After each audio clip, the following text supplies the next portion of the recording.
కర్పూరంతో ఈ మూడింటిని కాలిస్తే చాలు, కాసుల వర్షం కురవాల్సిందే. ప్రస్తుత రోజుల్లో ప్రతి 10 మందిలో 6 ఆర్థిక సమస్యలతో సతమతమవుతున్నారు. అయితే ఆర్థిక సమస్యల నుంచి బయటపడడానికి ఎన్నో రకాల పూజలు పరిహారాలు పాటించినప్పటికీ ఆర్థిక సమస్యలు తగ్గలేదని ఇబ్బంది పడుతూ ఉంటారు. సంపాదించిన డబ్బులు చేతిలో మిగలకపోగా అదనంగా అప్పులు చేయాల్సి వస్తుందని బాధపడుతూ ఉంటారు. చాలా మంది ఆర్థిక సమస్యల నుంచి ఉపశమనం పొందడానికి ఎన్నో రకాల పరిహారాలు పాటిస్తూ ఉంటారు. అయితే ఇప్పుడు చెప్పబోయే ఈ పరిహారాలు పాటిస్తే చాలు, తప్పకుండా ఆర్థిక సమస్యల నుంచి గట్టెక్కడంతో పాటు లక్ష్మి అనుగ్రహం కలుగుతుందని చెబుతున్నారు పండితులు. ఇందుకోసం కావాల్సిన పదార్థం కర్పూరం. కర్పూరం వల్ల ఎన్నో రకాల ప్రయోజనాలు ఉన్నాయి అన్న విషయం మనందరికీ తెలిసిందే.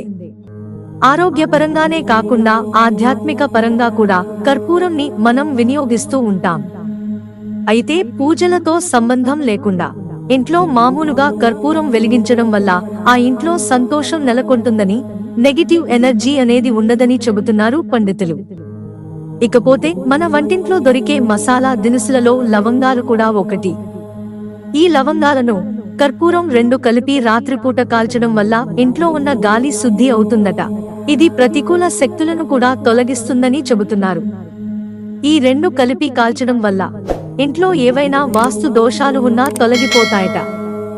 లవంగం, కర్పూరం కలిపి కాల్చడం వల్ల మీకు రావాల్సిన డబ్బు ఎక్కడైనా ఆగిపోతే అది చేరుతుందని చెబుతున్నారు. అంతేకాకుండా ఇంట్లో ఖర్చులు కూడా తగ్గుతాయట. రోజూ సాయంత్రం ఒక పాత్రలో కర్పూరంతో పాటు 5 లవంగాలు వేసి కాల్చాలట. డబ్బు సమస్యలతో పాటు ఇంట్లో ఎలాంటి సమస్యలు ఉన్నా తొలగిపోతాయని, ఐశ్వర్యం సిద్ధిస్తుందని చెబుతున్నారు పండితులు. అలాగే బిర్యానీ ఆకును కర్పూరంతో కలిపి కాల్చడం వల్ల వాతావరణం మొత్తం చాలా పవిత్రంగా మారిన అనుభూతి కలుగుతుందట. మీకు ఏవైనా తీరని సమస్యలు ఉంటే ఆ సమస్యలను బిర్యానీ ఆకు మీద రాసి కర్పూరంతో కాల్చితే సరిపోతుందట. వీలైనంత తొందరగా ఆ సమస్యలన్నీ తగ్గిపోతాయని చెబుతున్నారు పండితులు.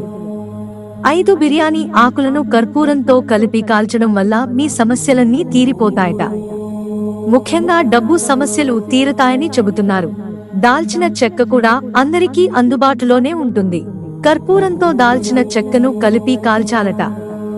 ఇలా చేయడం వల్ల కూడా మీకు ఉన్న ఎలాంటి ఆర్థిక సమస్యలైనా తీరిపోతాయట. ఇంట్లో ఉన్న నెగిటివ్ ఎనర్జీ కూడా తొలగిపోతుందని చెబుతున్నారు పండితులు. మిత్రులారా, ఛానల్ సబ్స్క్రైబ్ చేసుకోవడం మర్చిపోకండి. ధన్యవాదాలు.